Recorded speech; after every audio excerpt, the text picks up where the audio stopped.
Okay, first of all, good morning to all of you. By the grace of great God and great Vaheguru, today we will start our new topic, that is continuous and characteristics X-ray. Continuous and बोलिए सारे continuous and characteristic X-ray.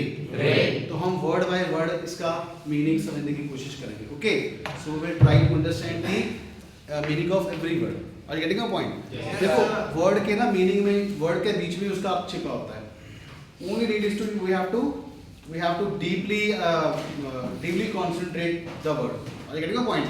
Yes. Word को ध्यान से देखना है.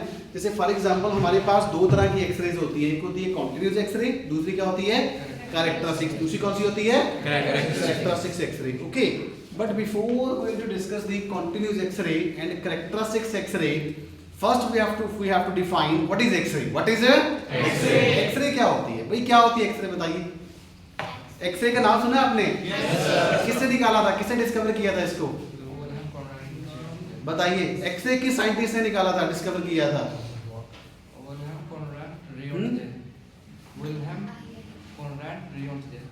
Yes, Royston ने. ठीक है, मोटा मोटा किसने निकाला था?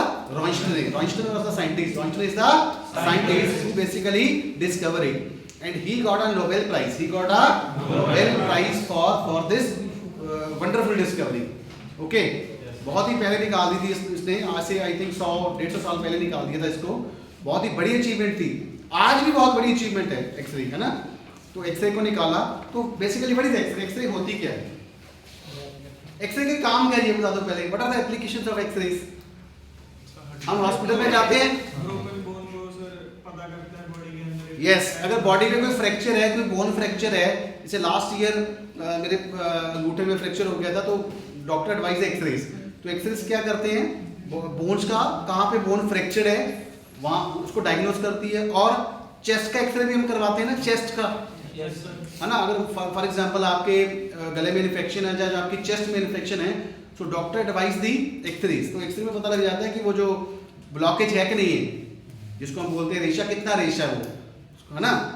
तो एक्सरे का मेडिकल में एक बहुत ही ज्यादा यूसेज है. ठीक है, मेडिकल में बहुत ज्यादा यूसेज है. But what are x-rays? X-rays होती क्या है? ये तो ऑब्वियसली इस्तेमाल की बात, एप्लीकेशन की बात. एक्सरे होती क्या है?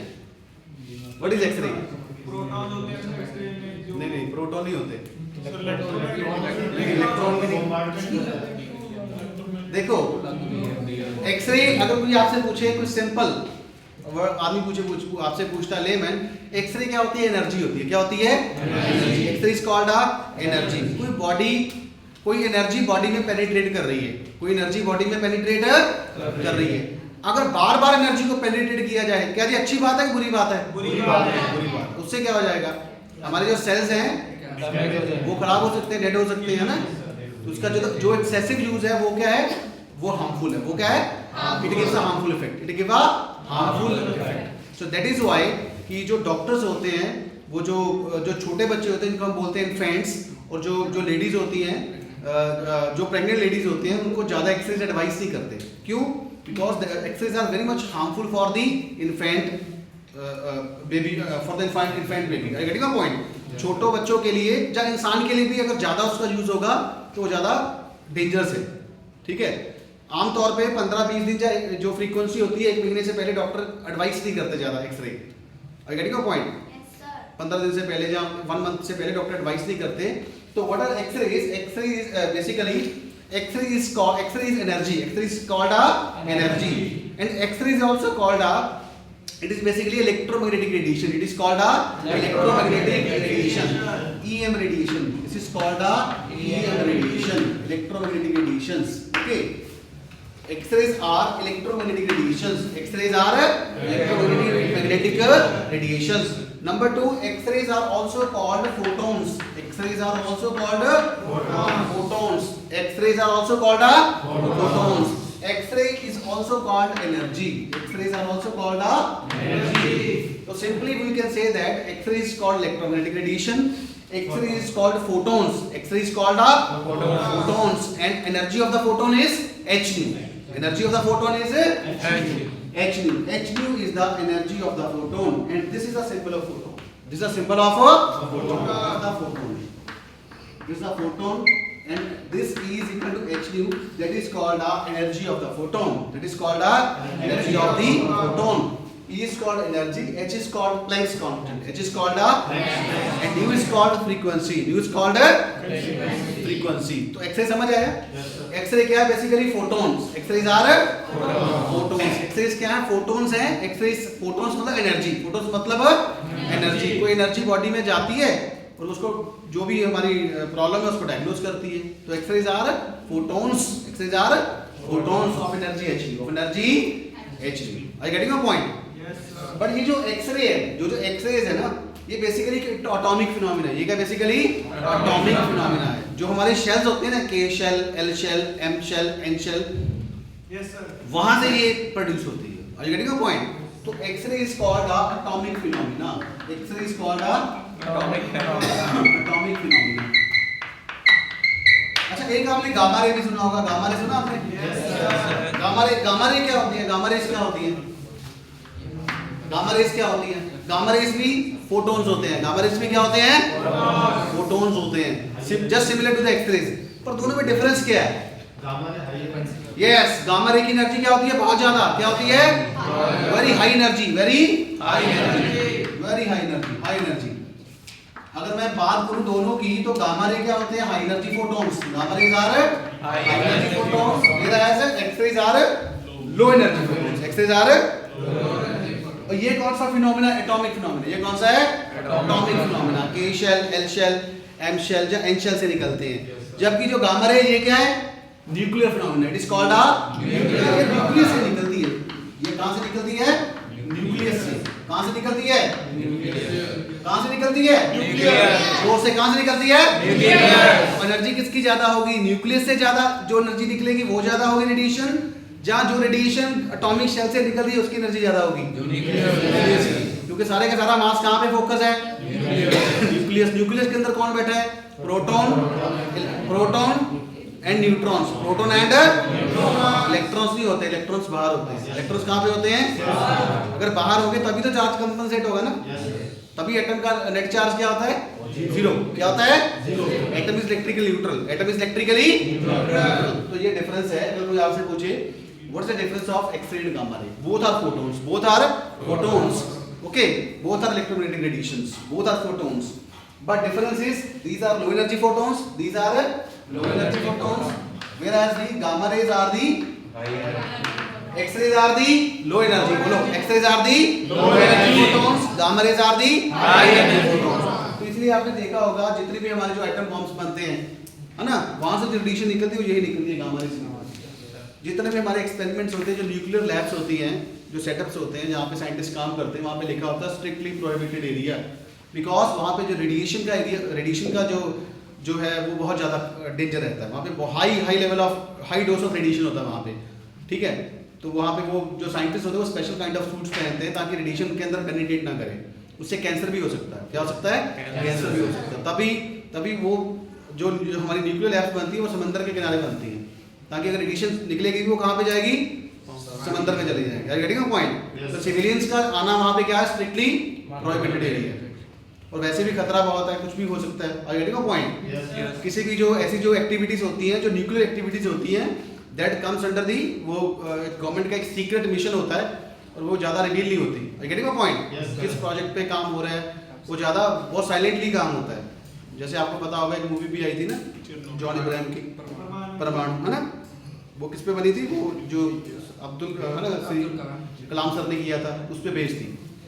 जो जितने भी किसी भी कंट्री का जो न्यूक्लियर प्रोग्राम होता है वो क्या होता है? हाईली सिक्योर्ड होता है. क्या होता है? Highly secured. ठीक है, बहुत ज्यादा उसमें कॉन्फिडेंशियल होता है. बहुत ही कॉन्फिडेंशियल प्रोग्राम्स होते हैं. तो दिस का basic difference between the x-ray and gamma ray. अब पता लग गया एक्स-रे? अब मैं आपको पढ़ाता कंटीन्यूअस एक्स-रे है और आप कहते हैं सर पता नहीं क्या पढ़ा रहे हैं, कहां से पढ़ा रहे हैं, हमें तो एक्स-रे ही नहीं पता. कोई आपसे एक्स-रे पूछे then and you are not able to deliver the proper answer. I getting a point? सही है गलत है? सही है. तो आपको एक्स-रे पता लग गया? अब बात करते हैं कॉन्टिन्यूअस. कॉन्टिन्यूअस का मतलब क्या होता है? लगातार. कॉन्टिन्यूअस मींस मतलब इसमें कुछ लगातार होगा. क्या होगा इसमें? कुछ क्या होगा? और कैरेक्टरिस्टिक्स का मतलब क्या होता है? कैरेक्टरिस्टिक्स का मतलब होता है खास. क्या होता है? खास, कोई विशेष. ये होता है ना, हम बोलते हैं write the characteristics of the X rays. जैसे मैं कहूँ कि write the characteristics of X rays, उसकी विशेषताएं बताएं क्या होती हैं। X rays are photons, X rays are electromagnetic radiations, X rays are neutral, X rays are neutral, they are not deflected by electric field and magnetic field. ना तो उस पे इलेक्ट्रिक फील्ड का कोई असर होता है, ना मैग्नेटिक फील्ड का कोई असर होता है। समझ आए? अगर इलेक्ट्रिक फील्ड निकाल दोगे तो भी सीधा जाएगी, मैग्नेटिक फील्ड लगा दोगे तो भी सीधा जाएगी। जैसे लोहा होता है, अगर चुंबक लगाओगे तो लोहा किस तरफ जाता है, मैग्नेट की तरफ जाता है, तो ये डिफ्लेक्ट नहीं होती। आई गेटिंग अ पॉइंट? ठीक है। अब कॉन्टिन्यूस का मतलब देखो ध्यान से, कॉन्टिन्यूस का मतलब क्या होता है, लगातार। क्या होता है, लगातार। देखो दोस्तों, जैसे ये फ्लोर है मेरा, ये मेरा क्या है, फ्लोर है। तो देखो मैं फ्लोर पे कहीं भी पैर रख सकता हूँ ना, आंख बंद करके रख सकता हूँ कि नहीं रख सकता। इसका मतलब अगर मैं कहूँ कि यहाँ से लेके यहाँ तक, इस टाइल से लेके अगली वाली टाइल तक, मान लीजिए this is called E1, this is called E2। Physics में समझना, ठीक है। This is called ordinary floor, और ये फ्लोर क्या है, कंटिन्यूस। क्या है, कंटिन्यूस। मैं किसी भी जगह पे अपना पैर रख सकता हूँ। I can put my feet at any point. तो इसका मतलब ये क्या हो गया, कंटिन्यूस। ये क्या हो गया, कंटिन्यूस। तो it means every energy level is possible and allowed. Every energy level is possible और अलाउड। अब इसको फिजिक्स में इंप्लीमेंट करो। देखो ये कौन सा लेवल है, E1। ये कौन सा लेवल है, E1। और ये कौन सा लेवल है, E2। Let us say E1 is equal to 5 joule and E2 is equal to 10 joule. It means every value is allowed. Every value is allowed. This is called a continuous. This is called a continuous. Are you getting a point? ये वाली भी allowed है, ये वाली भी allowed है, ये वाली भी allowed है। तो this is called a band. This is called a band. Band में क्या होता है? हम कहते हैं ना, जो पुराने टीवी आते हैं जिसका बैंड घुमाओ, कहते थे ना, बैंड का मतलब क्या हो गया, रेंज ऑफ फ्रीक्वेंसी। बैंड का मतलब क्या हो गया, देखो जब भी मैं एनर्जी की बात करूंगा, मतलब मैं किसकी बात कर रहा हूं, जब भी मैं एनर्जी की बात कर रहा हूं, एनर्जी में कौन छुपा हुआ है, फ्रीक्वेंसी। कौन छुपा हुआ है, फ्रीक्वेंसी, क्योंकि h तो कांस्टेंट है। h तो क्या है, कांस्टेंट है। जब भी मैं एनर्जी की बात करूंगा, इसका मतलब मैं किसकी बात कर रहा हूं, फ्रीक्वेंसी की बात कर रहा हूं। किसकी बात कर रहा हूं? अगर किसी रेडिएशन का फ्रीक्वेंसी ज्यादा है तो उसकी एनर्जी भी क्या होगी, क्यों, डायरेक्टली प्रोपोर्शनल है। क्यों, समझ आई? समझ आई?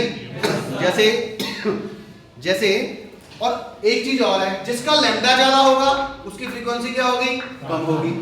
ये कैसे पता लगता है, हमारे पास रिलेशन आता है C is equal to nu lambda। C is equal to for the photon, C is called velocity of light। तो mu क्या आ गया, C by lambda। तो C तो कांस्टेंट है, तो mu क्या आ गया, 1 by lambda। क्या आ गया, 1 by lambda। अब रेड कलर की बात करते हैं। विबग्योर होता है, विजिबल लाइट होती है। विबग्योर में रेड सबसे ऊपर आता कि नहीं आता, ऊपर आता कि नहीं आता, तो भाई ऊपर आता कि नहीं आता। तो इसका मतलब रेड कलर का वेवलेंथ क्या होगा, सबसे ज्यादा। रेड कलर का वेवलेंथ क्या होगा, सबसे, तो उसकी फ्रीक्वेंसी क्या हो गई, मिनिमम। क्या हो गई, अगर उसकी फ्रीक्वेंसी मिनिमम होगी तो उसकी एनर्जी भी क्या होगी, मिनिमम। इसका मतलब E फॉर रेड कलर वो क्या होगा, मिनिमम होगा। वो क्या होगा, क्यों, क्योंकि उसका लैम्डा ज्यादा है, उसका लैम्डा ज्यादा। अब वॉलेट में आ जाओ, वॉलेट का लैम्डा क्या होता है, सबसे कम। क्या होता है, मिनिमम होता है। मिनिमम होता कि नहीं होता, तो फ्रीक्वेंसी क्या हो जाएगी, मैक्सिमम। ज्यादा नहीं बोलना, मैक्सिमम। क्या हो जाएगी, मैक्सिमम। जैसे फॉर एग्जांपल मैं, मेरे पास 2 नंबर है, ये 2 है, ये 5 है। इन दोनों में से बड़ा कौन सा है, 5। क्या है, 5। अगर मैं रेसिप्रोकल ले लूंगा तो तब नंबर कौन सा बड़ा बन जाएगा, तो उल्टा हो जाएगा। 0.5 is greater than 0.5 is greater than, sorry ये 5 0.2। तो रेसिप्रोकल में जो बड़ा होता है वो छोटा हो जाता है, जो छोटा होता है वो बड़ा हो जाता है, जो मिनिमम हो जाता है वो मैक्सिमम हो जाता है, जो मैक्सिमम होता है वो मिनिमम हो जाता है। तो बेटा इसका मतलब ये बात है कि जो मेरा वॉयलेट कलर है उसका जो क्या है, वेवलेंथ क्या है, मिनिमम है। अगर वायलेट कलर का वेवलेंथ मिनिमम है तो फ्रीक्वेंसी क्या आ गई, मैक्सिमम आ गई। अगर फ्रीक्वेंसी मैक्सिमम आ गई मतलब ये मैक्सिमम आ गई कि नहीं आ गई, frequency of violet colour is maximum आ गई। अगर फ्रीक्वेंसी वायलेट की मैक्सिमम आ गई तो एनर्जी भी क्या आ गई, मैक्सिमम आ गई। कैसे पता चला, इस रिलेशन से H तो मल्टीप्लाई करना है, H ही मल्टीप्लाई करना है, और H की वैल्यू कितनी होती है, 6.63 × 10⁻³ -34 जूल सेकंड। जूल सेकंड इसका मतलब एनर्जी किसकी सबसे ज्यादा है? वॉयलेट की। और सबसे कम किसकी है? रेड की। सबसे कम किसकी है? रेड की। आई गेटिंग माय पॉइंट? एनर्जी किसकी ज्यादा भाई? जोर से बोलो, किसकी ज्यादा सबसे? वॉयलेट। और सबसे मिनिमम किसकी है? रेड। और वेवलेंथ किसका सबसे ज्यादा है? रेड का। मिनिमम किसका है? वॉयलेट। और ये ऑर्डर क्या होता है पता आपको? इसका इसको बोलते हैं विब्ग्योर, VEB। सही लिख रहा हूं ना मैं? GIOR। इसकी मोटा होता है, दो नंबर याद कर लो, एक 350 और एक 700।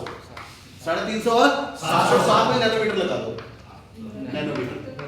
इसका जो लैम्डा होता है वो 350 होता है, इसका जो लैम्डा होता है वो 700 होता है। तो ये इसका लैम्डा मैक्सिमम है, तो फ्रीक्वेंसी मिनिमम से इसका एनर्जी क्या हो गया? क्या हो गया? मिनिमम। तो ये बेसिक फंड है, समझ आया? तो ये क्या बन गया? स्पेक्ट्रम नहीं बन गया? एक समझ आई कि नहीं आई? ये क्या बन गया? एक स्पेक्ट्रम। स्पेक्ट्रम का मतलब क्या होता है?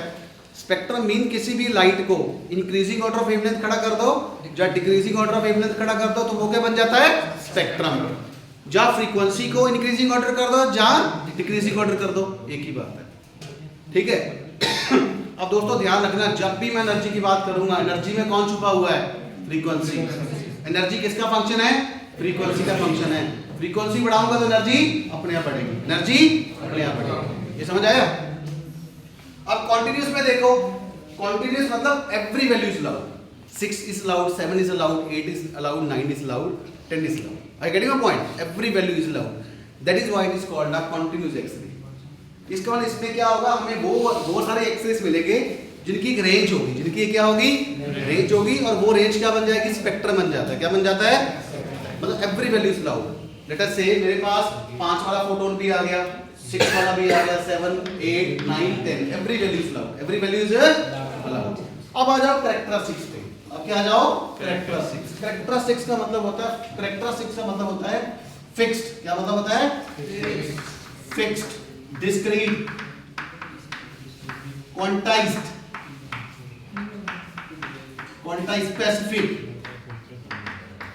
Specific. Okay, these are called characteristics. ठीक है?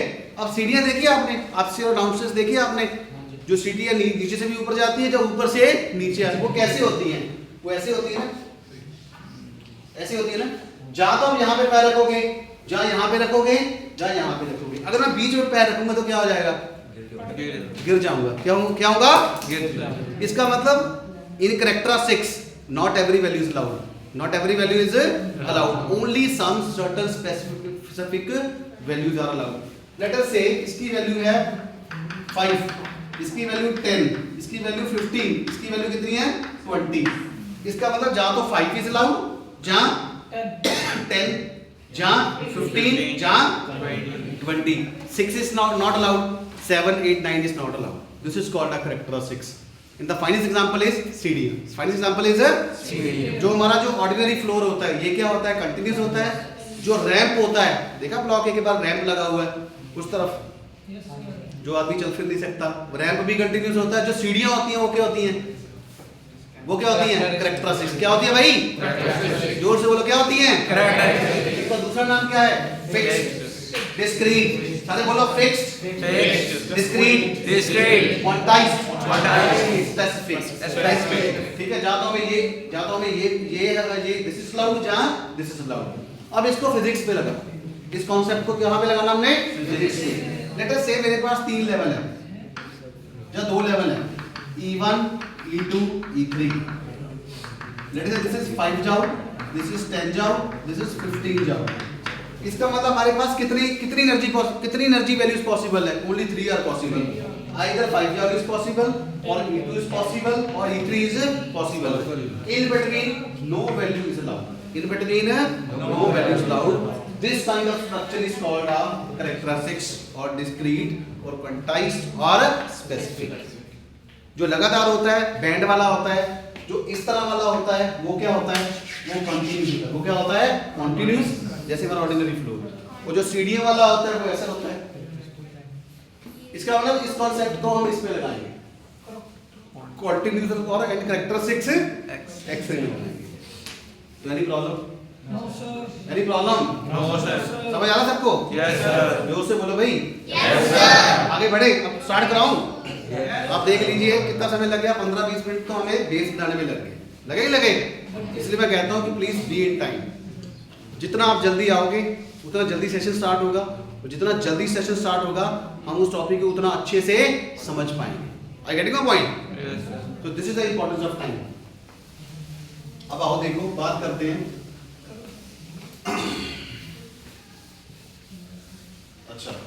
अच्छा हम स्टार्ट करेंगे कॉन्टिन्यूस एक्सरे से। मुझे क्वेश्चन पक्का आता है, कॉन्टिन्यूस एंड कैरेक्टरिस्टिक्स एक्सरे के बीच में डिफरेंस या डिफरेंशिएट या कॉन्सेप्ट 5 मार्क्स में पिछली बार क्वेश्चन आया था। ठीक है कॉन्टिन्यूस को स्टार्ट करते हैं। तो let us start the continuous X ray. ठीक है, कॉन्टिन्यूस एक्सरे का दूसरा नाम है ब्रमस्ट्रॉलिंग। क्या है भाई? दूसरे बोलो क्या भाई? लास्ट वाले बोलो भी क्या भाई? Bremsstrahlung. So this is basically a German word. This is basically a German word. इसका मतलब होता है ब्रेकिंग रेडिएशन, ब्रेकिंग और स्लो डाउन रेडिएशन। इसके कई नाम हैं, ब्रेकिंग और स्लो डाउन रेडिएशन। ठीक है, इसको बोलते हैं कॉन्टिन्यूस एक्सरे। क्या बोलते हैं? जोर से बोलो, क्या बोलते हैं? मजा नहीं आया, जोर से बोलो। एक्सरे, ब्रमस्ट्रॉलिंग, जोर से बोलो, ब्रमस्ट्रॉलिंग, breaking radiation or slow down radiation.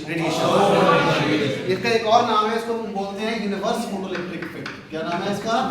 Inverse photoelectric effect. डरना नहीं है।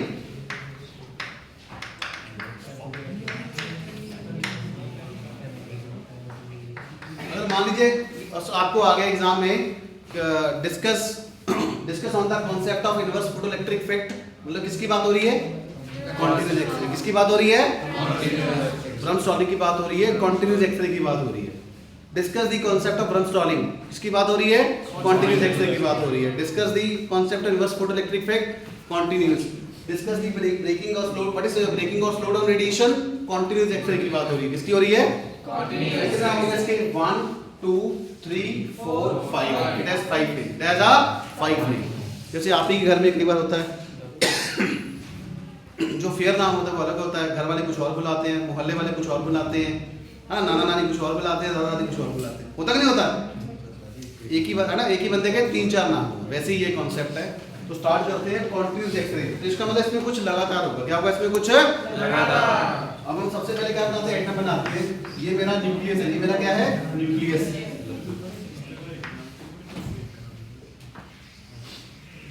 This is my K shell, this is my L shell। ध्यान दे दो। दिस इज माय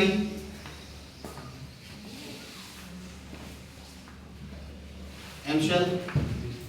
ठीक है, ये K shell है, ये L shell है, ये M shell है, ये न्यूक्लियस है, और ये इसको हम बोलते हैं टारगेट एटम। टारगेट एटम, ये मेरा क्या है? Target atom. ठीक है, अब देखिए यहां से मेरा इलेक्ट्रॉन है। This is my fast moving electron. और ये मान लीजिए मेरे पास क्या है कि इस इलेक्ट्रॉन की, ये मेरा है fast moving electron, fast moving electron.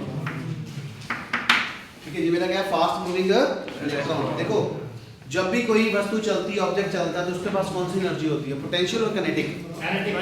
इसका मतलब उस समय, ठीक है, when the object is in the motion, it means the total energy will B possessed by the kinetic energy, will B possessed by the, तो सारी की सारी एनर्जी किस फॉर्म में होती है? काइनेटिक। और जब बैठा होता तब कौन सी एनर्जी होती है? पोटेंशियल। ठीक है, the object, what is potential energy? The energy possessed by the body due to its position, due to its position.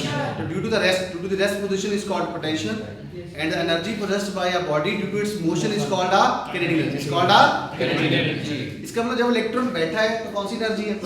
Electron चल रहा है तो कौन सी एनर्जी है? काइनेटिक। उसके पास काइनेटिक एनर्जी। और काइनेटिक एनर्जी का फॉर्मूला क्या होता है? Half mv। क्या होता है? Half mv। तो मेरे पास जो एनर्जी है वो क्या है? Half mv²। क्या दोस्तों? Half mv²। आप देखो अगर V कम होगा, अगर वेलोसिटी कम होती जाएगी, m is the mass of electron, v is the velocity of electron, v का स्क्वायर है, v का स्क्वायर है। अगर दोस्तों मेरी v कम होगी तो एनर्जी v कम होगी, अगर मेरी v इंक्रीज होगी एनर्जी v इंक्रीज होगी। तो इसका मतलब मोटी मोटी बात है, E is equal to half mv² से मुझे ये पता चल रहा है अगर मेरी वेलोसिटी कम होगी, दिस इंप्लाइज मेरी एनर्जी भी कम होगी, मेरी एनर्जी भी कम होगी। Getting my point? एनर्जी कम होगी, समझ आई? Yes sir.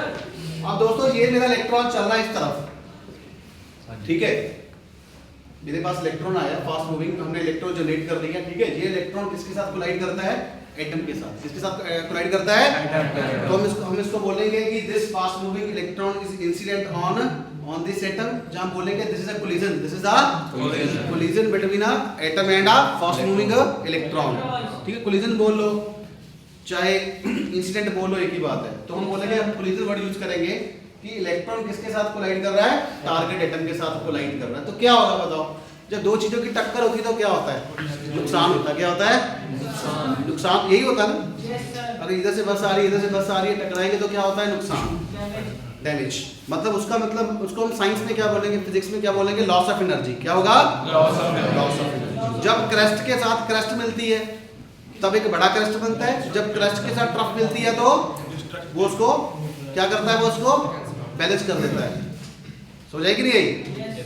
ठीक है। अगर मैं बोलूं +2 -2 0 तो लॉस ही हो गया। अगर बोलूं +2 तो +4 वो गेन हो गया। वो क्या हो गया? गेन हो गया, ठीक है। अब देखो, जब ये इलेक्ट्रॉन चला, जब इस इलेक्ट्रॉन की इस एटम के साथ कोलिजन हुआ तो क्या हुआ? जैसे ही ये electron, see central part is called the nucleus, the central part is called the nucleus. जोर से बोलो, क्या? The central part is called the nucleus. मजा नहीं आया, जोर से बोलो, nucleus. And second, it is also called the core, it is also called the core. आप इधर आओ, हां जी, centre. And second name is called the core, second name is called the core, nucleus comma core. And third name is called the kernel, it is also called the kernel. Kernel भी बोलते हैं, nucleus भी बोलते हैं, कुछ books उसको core बोलती हैं, कुछ बुक्स इसको क्या बोलती है? कर्नल बोलती है। बट वाइडली कौन सा नेम है इसका? न्यूक्लियस बोलते हैं, ठीक है, ठीक है। जब इस इलेक्ट्रॉन का इसके साथ कोलिजन होता है तो क्या होता है? See this is the negatively charge, this is the electron के पास चार्ज क्या होता है? -e, negatively charge. तो ये न्यूक्लियस क्या है? पॉजिटिव। तो क्या होगा जब ये इसके पास आएगा? क्या होगा? एक पॉजिटिव और एक नेगेटिव, वो एक दूसरे को खींचेंगे, ठीक है। So it means there will be a Coulomb force of attraction, there will be a Coulomb force of attraction act between nucleus and negatively charged electron. तो उससे क्या होगा? ये इलेक्ट्रॉन जब ये इसको खींचेगा, मान लो ये सीधा जा रहा था, तो क्या होगा? इसकी वेलोसिटी क्या होगी? कम। इसकी वेलोसिटी क्या होगी? कम। जब इसकी वेलोसिटी कम होगी तो इसका इसकी एनर्जी भी क्या होगी? वो भी कम होगी। एनर्जी भी क्या हो गई? कम होगी। इसको हम बोलते हैं कोलिजन। क्या बोलते हैं? पहली टक्कर। क्या बोलेंगे इसको? पहली टक्कर। जब इसने इसको जैसे ही खींचा, मान लीजिए इसके पास 100 यूनिट्स एनर्जी थी। कितनी थी? 100 यूनिट्स एनर्जी थी। मान लो इसके पास 100 इलेक्ट्रॉन वोल्ट एनर्जी थी, जब 100 यूनिट्स बोल। जब पहला कोलिजन हुआ, अगर तो पहला कोलिजन ज्यादा होगा तो लॉस उतना बड़ा होगा, अगर हल्के से खींचेगा तो लॉस कम होगा, ज्यादा से खींचेगा तो लॉस ज्यादा होगा। ऐसे होता ना, छोटे बच्चे को पकड़ते हैं तो माता जी कहते हैं धीरे से पकड़, उसका कंधा ना उखड़ जाए, है ना, धीरे से, है ना। अगर जोर से खींचेगा तो क्या होगा? उड़ जाएगा बच्चे का, उसकी जो बांह टूट भी सकती है, तो लॉस ज्यादा हो जाएगा, ठीक है। और वो किस केस में होगा? जब ये इलेक्ट्रॉन बिल्कुल इससे पास से निकलेगा। जब इलेक्ट्रॉन इससे बिल्कुल क्या होगा? पास से निकलेगा, तो बिल्कुल इमीडिएटली फोर्स ऑफ अट्रैक्शन होगी, उसको खींच लेगा। जैसे बच्चा जैसे ही टीचर के सामने निकलता है तो वो क्या करता है? उसको पकड़ लेता है। क्यों? फोर्स ज्यादा है, पास से निकलेगा तो जल्दी पकड़ेगा।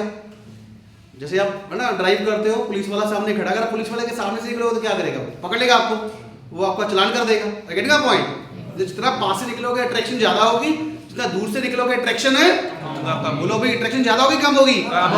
दूर से कम, पास से ज्यादा। तो जितनी पास निकलोगे अट्रैक्शन ज्यादा होगी, फोर्स ऑफ अट्रैक्शन ज्यादा होगी, उतना लॉस क्या होगा? ज्यादा होगा। जितना दूर से निकलोगे फोर्स कम होगी, नुकसान कम होगा। Getting the point? तो नेक्स्ट पॉइंट पे आ जाओ। अब देखो, जैसे ही इलेक्ट्रॉन इसके पास निकला, मान लीजिए उसके पास जो initial, let us say EI is the initial kinetic energy. EI is the initial kinetic energy. EI क्या है दोस्तों? Initial energy of electron. और EF क्या है? Final energy. EF क्या है? Final energy of electron. EI is initial kinetic energy, EF is the final energy of a electron. अब देखो मान लीजिए उसके पास 100 यूनिट्स इलेक्ट्रॉन एनर्जी थी, 100 यूनिट्स। जब पहला कोलिजन हुआ इसमें क्या होगा, मल्टीपल कोलिजन क्या होंगे, मल्टीपल, इसको खींचता जाएगा धीरे धीरे पकड़, जैसे होता है ना सांप कुंडली मारता रहता है, 1 2 3 4 5, एक बार एक स्टेज आती है खत्म ही कर देता है, हड्डियां चकनाचूर।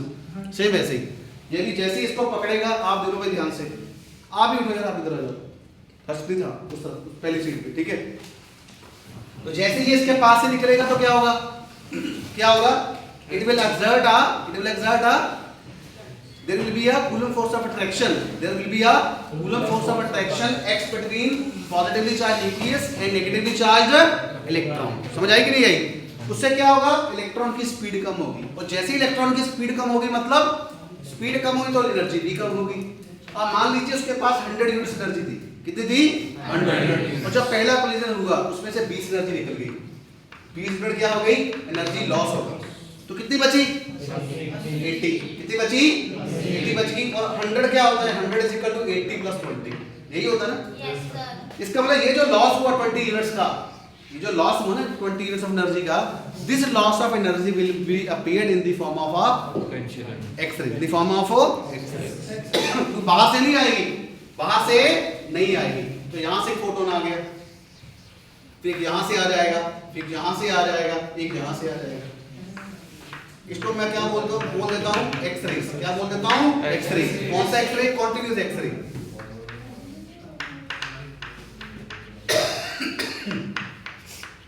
Continuous X ray spectrum. पहले कोलिजन में 100 में से 80 बच गई, 20 लॉस हो गया। सेकंड कोलिजन में क्या हुआ, 80 में से 30 निकल गई, कितनी निकल गई, 30, जगह नहीं है। 100 में से 80 में से 50, यहाँ पे कितना लॉस हुआ, 20 का, यहाँ पे कितना लॉस हुआ, 30 का। तो पहला फोटोन की जो एनर्जी होगी वो कितनी होगी, एक्स-रे की 20, उसकी कितनी होगी, 30, क्योंकि law of conservation of energy हमें क्या बताता है, energy can neither be created nor be destroyed, energy can be transformed from one form into the another form. तो बाहर से नहीं आएगी, जो इलेक्ट्रॉन के पास एनर्जी है ना, वो उसी जो उसका लॉस जा रहा है एनर्जी का, उसी को किस में कन्वर्ट कर रहा है, एनर्जी में। समझ आएगी नहीं, the loss of energy will be appeared in the form of X ray, तो एक्स-रे की फॉर्म में निकल जाएगा। अब देखो वो चलता जाएगा, अब जब उसकी वेलोसिटी कम होगी, एनर्जी कम होगी, उसी वजह से क्या होगा, उसका रास्ता क्या हो जाएगा, भटक जाएगा। It will deflected, it will be deflected by their original path. जाना था सीधा, चला गया ऐसे, आई गेटिंग अ पॉइंट। जाना था ऐसे, लेकिन इसने इस पे फोर्स लगाई तो ऐसे हो गया, क्या हो गया, ऐसे। तो मैं इसको आगे खींच देता हूं, ठीक है। तो this is a trajectory, this is a trajectory. Trajectory means path, trajectory means path, ये मेरा पाथ हो गया इलेक्ट्रॉन का, ठीक है। अब देखो हमारे पास जो फोटॉन्स है यहां पे,